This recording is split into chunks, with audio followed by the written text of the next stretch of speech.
اعوذ باللہ من الشیطان الرجیم بسم اللہ الرحمن الرحیم۔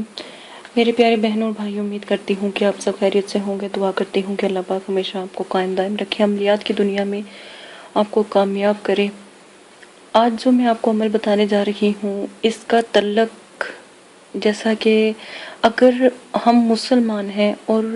اس کا تعلق ہم سے ہے، یعنی کہ روحانیت کا تعلق ہم سے ہے، ایسی بات نہیں ہے۔ کتنے ہی جو آؤٹ آف ہماری جو ہوتی ہیں کنٹریز ہوتی ہیں، وہاں پر بھی روحانیت کا تعلق ہوتا ہے، ٹھیک ہے، عملیات کا تعلق ہوتا ہے، اور وہ ہمارے ملک سے زیادہ ان ملکوں میں زیادہ اس چیز کو گائیڈ کیا جاتا ہے، سمجھا جاتا ہے، یہاں تک کہ وہاں پر جو ہے کالج یا پھر ایسی مطلب اسٹڈی کی جاتی ہے جن کو مکمل، ان کے لیے بالکل کوئی مشکل نہیں ہوتا۔ بے شک آپ سرچ کر سکتے ہیں کہ بہت سے ایسے ممالک ہیں جو اس چیز کی تعلیم لوگوں کو، بچوں کو شروع سے ہی دے رہے ہیں، ٹھیک ہے۔ تو آج جو میں آپ کو طریقہ بتاؤں گی، تھرڈ آئی، سب کاموں سے آپ فارغ ہو جائیں، اس کے بعد ہر طرف سے ذہن کو ہٹا کر منہ ہاتھ دھو کر، اور اگر وضو نہیں ہے تو وضو کر کے، اگر کسی نماز کا ٹائم ہے تو نماز ادا کر کے، غسل کر کے، آرام دہ کسی تختے پر، نشست پر، یا بے شک اپنے بستر پر آپ بیٹھ سکتے ہیں۔ بے شک سب سے زیادہ بہتر ہے کہ آپ جائے نماز پر بیٹھیں، ٹھیک ہے، جس کو ہم اہمیت دیتے ہیں، ٹھیک ہے۔ تو کلام اللہ پڑھنا ہے، اللہ کا کلام پڑھنا ہے، تو پھر ان چیزوں کا خیال رکھیں۔ تیسری آنکھ جو ہوتی ہے وہ پیشانی پر اس طرح باندھ لیں، یعنی کہ آپ پیشانی کے بیچ میں، یعنی دونوں بھووں کے درمیان ہلکا سا دباؤ ڈالتے رہیں، اور اہدنا الصراط المستقیم، یہ آیت ہے سورہ فاتحہ کی، آنکھیں بند کر لیں، اور بند آنکھوں سے یہ ذکر جو ہے آپ نے کرنا ہے۔ ساتھ میں خوشبوؤں کا استعمال کریں، خود بھی دیکھیں پرفیوم، یہ سپرے وغیرہ کا استعمال آپ نہیں کریں گے، بلکہ معتبر خوشبوؤں کا آپ استعمال کر سکتے ہیں، عطر لے سکتے ہیں، عطر لے سکتے ہیں،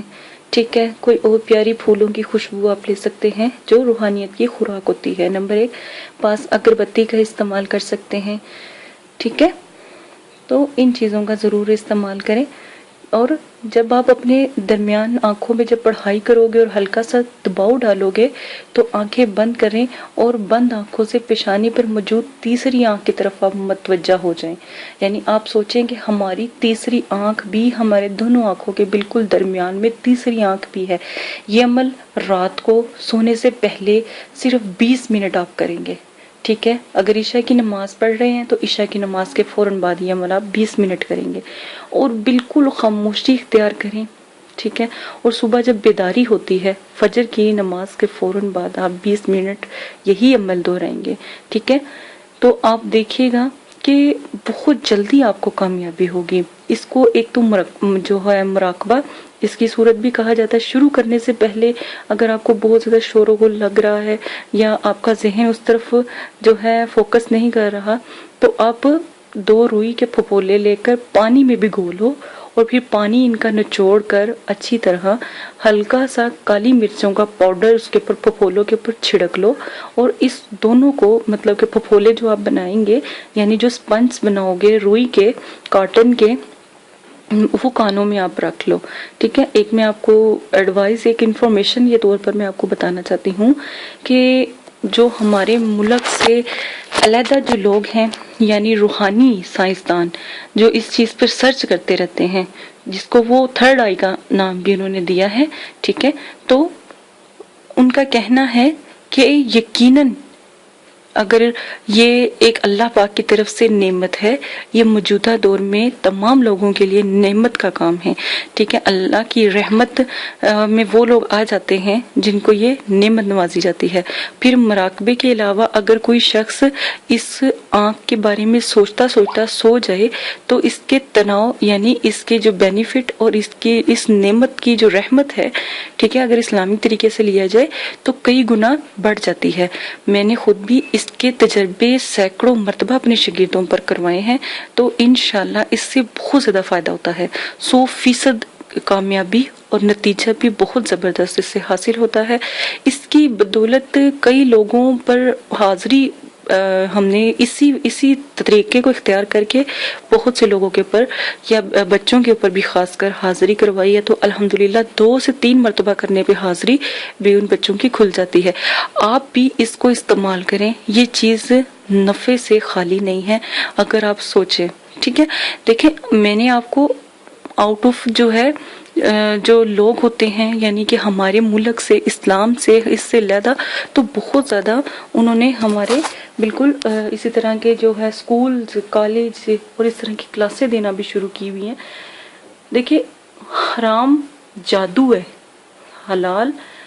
حرام میں تمیز کرے نا تو دیکھیں گے آپ کہ حرام جو ہے جادو کرنا یا تعویذ گنڈے کرنا، ٹھیک ہے، یہ سب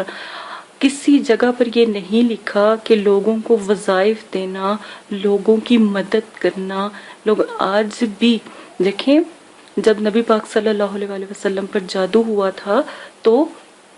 آسمان سے فرشتے آئے تھے اور پھر حضرت علی رضی اللہ عنہ نے وہ کنویں میں سے چیزیں نکالی۔ اس وقت 2 صورتیں جو ہیں اتاری گئی تھی، قل اعوذ برب الفلق، قل اعوذ برب الناس، یہ دونوں صورتیں تب اتری تھیں جب جادو، اس سے بھی جادو کو ختم کیا جاتا تھا، تو بہت سی یہ جادو کو ختم کرنے کے لیے استعمال کیا گیا تھا، ٹھیک ہے نا۔ تو اسی طرح اللہ کی جو آیات مبارکہ، جیسے میں نے آپ کو بتایا کہ اہدنا الصراط المستقیم جو ہے آپ نے صرف 20 منٹ تک پڑھنا ہے، اس کی تعداد اس 20 منٹ میں جتنی بھی ہو آپ وہ کر سکتے ہیں، اس میں کوئی پکڑ نہیں ہے۔ بالکل کچھ دن آپ یہ کر کے دیکھیں، آپ کو بہت زیادہ فائدہ ہوگا۔ اسی کے ساتھ اجازت چاہتی ہوں، اپنا بہت زیادہ خیال رکھیے گا۔ آگے آنے والے دنوں میں ہم جو ہے اس کے نقصانات کے بارے میں بھی بات کریں گے، ٹھیک ہے۔ اور روحانی قوت کو جیسے میں نے آپ کو پہلے بھی بتایا تھا کیوں ضروری ہے، اس کا کیا فائدہ ہے، اس کے بارے میں بھی آپ کو تھوڑی سی اور تفصیل سے میں آپ کو بتاؤں گی۔ اجازت دیں، اپنا خیال رکھیے گا۔ سننے والوں پہ لازم ہے کہ ہمارے چینل کو سبسکرائب کریں، لائک کریں، شیئر کریں۔ اللہ حافظ رکھیے گا۔ اللہ حافظ۔ اعوذ باللہ من الشیطان الرجیم، بسم اللہ الرحمن الرحیم۔ میرے پیارے بہنوں اور بھائی، امید کرتی ہوں کہ آپ سب خیریت سے ہوں گے۔ ہر عامل کے لیے ضروری ہے کہ وہ ہمزاد، موکلات اور جنات اور حضرات کے اور پریوں کے اور فرشتوں کے عمل کرنے سے قبل اپنے اندر روحانی قوتوں کو پیدا کرے، اور اس سے عامل کے اندر زبردست قسم کی روحانیت اور روحانی قوتیں پیدا ہو جاتی ہیں، اور حضرات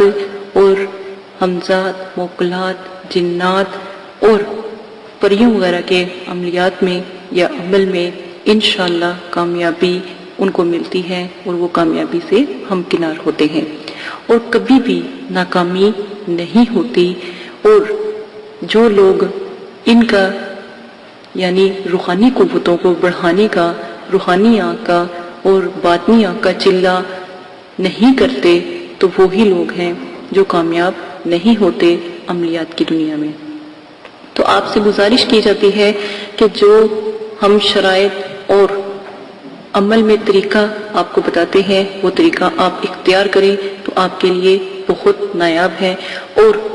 اگر ایک چلے میں آپ کو روحانی قوت اپنے اندر محسوس ہوتی ہے اور روحانیت ظاہر ہونا شروع ہو جاتی ہے، تو یقین مانیں آپ عملیات کی دنیا میں کامیاب ہوگے۔ نمبر 2، روحانی قوتوں کو بلند کرنے کے لیے آج میں نے جیسے کہ پہلے بھی کہا تھا کہ میں جو عمل آپ کو بتاؤں اور جو طریقہ اور شرائط بتاؤں وہ آپ لازم کریں۔ شرائط نمبر 1، جگہ بالکل پاک صاف ہو، آپ بھی پاک صاف ہو، غسل آپ نے کیا ہو، جنابت سے آپ نے پرہیز کیا ہو، یعنی گندگی سے آپ دور ہوں۔ نمبر 2، آپ جب بھی روحانی قوتوں کو محسوس کریں یا اپنی آنکھوں کو بند کریں، اس سے پہلے ایک طریقہ اختیار کریں۔ طریقہ وہ یہ ہے کہ جب بھی آپ مراقبہ روحانی قوتوں کو یعنی روحانی آنکھ، باطنی آنکھ اور تیسری آنکھ کا عمل جو آپ کو بتایا جائے کرنا شروع کریں، تو اس سے پہلے روئی کے 2 پھپھولے، سپنج 2 پھوے لے کر پانی میں ہلکا سا ڈبو لیں، یعنی پانی میں ان کو بھگو لیں، پانی چھڑکا لیں، اور پانی نچوڑ کر بہت معمولی سا کالی مرچوں کا پاؤڈر اس پھپھولوں پر آپ لگا لیں اور ان کو مسل کر کانوں میں رکھ لیں۔ یہ آپ کے لیے روحانیت کو اجاگر کرنے کے لیے ایک نایاب تحفہ ہے، اگر کہیں تو نعمت اور رحمت ہے۔ دونوں کانوں میں جب آپ رکھ لو تو یہ آپ کو تھوڑی سی گرمی، جلن اور دنیاوی لوگوں کی آوازوں سے دور رکھے گی، اور آپ کی جو اندر کی آواز ہے وہ آپ کو دوسری دنیا میں لے جانے کا ذریعہ بنے گی۔ نمبر 3، اگر آپ نے عمل کرتے ہوئے اپنے اندر یہ بات رکھی کہ پتہ نہیں یہ عمل مضبوط ہے کہ نہیں، یہ عمل ٹھیک ہے کہ نہیں، تو کبھی بھی آپ کامیاب نہیں ہوگے۔ روحانیت کو اجاگر کرنے کے لیے روحانی اور جو بھی چلہ یا ریاست آپ کو بتائی جائے اور ذکر و ذکرات بتایا جائے، اس پر مکمل توکل رکھیں۔ سب سے پہلے توکل رب مضبوط رکھیں، اللہ پر توکل، یقین کامل، اور اللہ سے ایک رابطہ قائم کرنے کا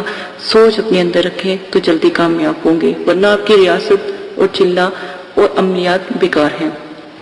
ہر انسان کے اندر روحانیت ہوتی ہے، روحانیت موجود ہوتی ہے، کسی میں کم، کسی میں زیادہ ہوتی ہے، اور کسی میں اتنی زیادہ ہوتی ہے کہ پہلے روز ہی مشاہدات نظر آنے لگ جاتے ہیں، لیکن بعض لوگوں کی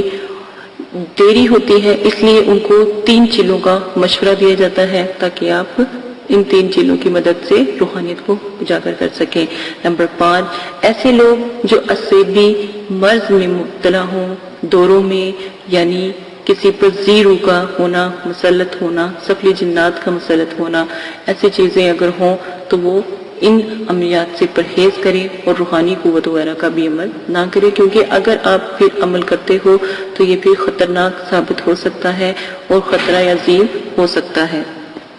اس چیز کا خاص خیال رکھیں کہ کوئی بھی مریض یعنی جس کے اوپر جادو وغیرہ یعنی جنات کا اثر سایہ پہلے بھی رہ چکا ہو، یہ عمل نہ کرے۔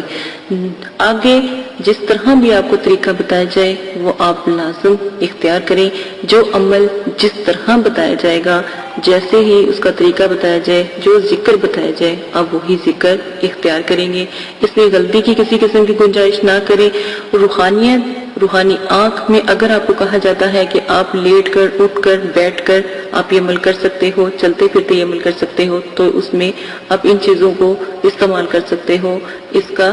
آپ کو فائدہ ہی ہوگا۔